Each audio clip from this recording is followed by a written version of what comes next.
the form of a subpoena of former Trump White House counsel Pat Cipollone. Now, the move is so desperate, even the New York Times sees the futility in this, saying the move sent a clear signal of the aggressive tactics the panel is willing to use to try to force cooperation of even the White House's former top lawyer, who will most likely be able to invoke attorney-client privilege in response to many questions.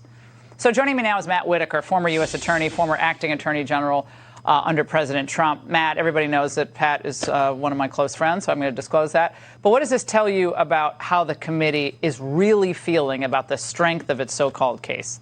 Well, they keep trying to entice everyone with, this is the most important thing you could watch. And then when you see what they have, you're like, this doesn't tell me anything.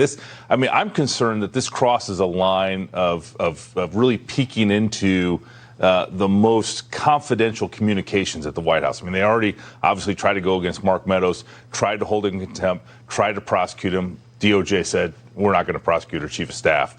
And now we're going after the White House counsel. This is, the Constitution is designed for accommodation and for this interesting dance between the legislative branch and the executive branch.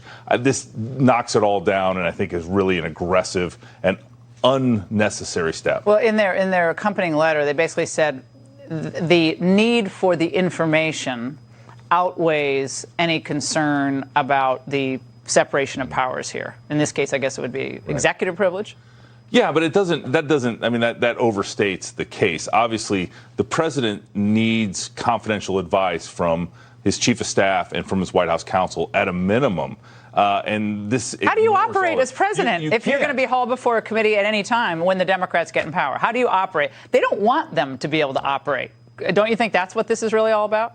Well, so they don't want Trump to operate as president. I mean, this has been obvious ever since they took control in January of 2019, and I went up and testified and sort of put them, back in their place. But, in all honesty, this is a step that they will rue the day if they are able to knock this down.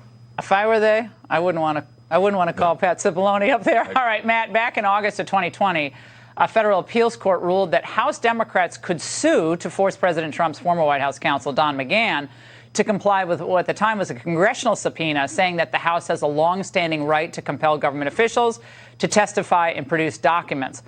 But this is from Trump's impeachment. This is the follow-on to whether he obstructed justice in the impeachment thing. Does that provide any precedent for them calling? I don't think Cipollone it does. And in fact, if you read that opinion, the court really anchors its sort of opinion in the fact that this was a impeachment and this was very grave and important. This is right now we're in a special oversight at best. I mean, one-sided, sort of no ability to cross-examine witnesses type operation. And I don't think that a court is going to hold that this is as important as an impeachment. And so therefore, I think it's going to be less. But, if Pat Cipollone's smart, he's going to hold his confidences. Obviously, he told the president a lot of things. And there's no, competing interest that's as powerful as the need for confidential attorney-client privilege communications, as you would see, that in this committee trying to find out whether he lunged over a driver and grabbed the steering wheel. Well, some colorful language perhaps being used in the White House, but has that never been done before, Matt? If you read listen to the Nixon tapes, I think. Yeah. All right, Matt, great to see you as always. Good to see you, Laura. And as we documented last night, the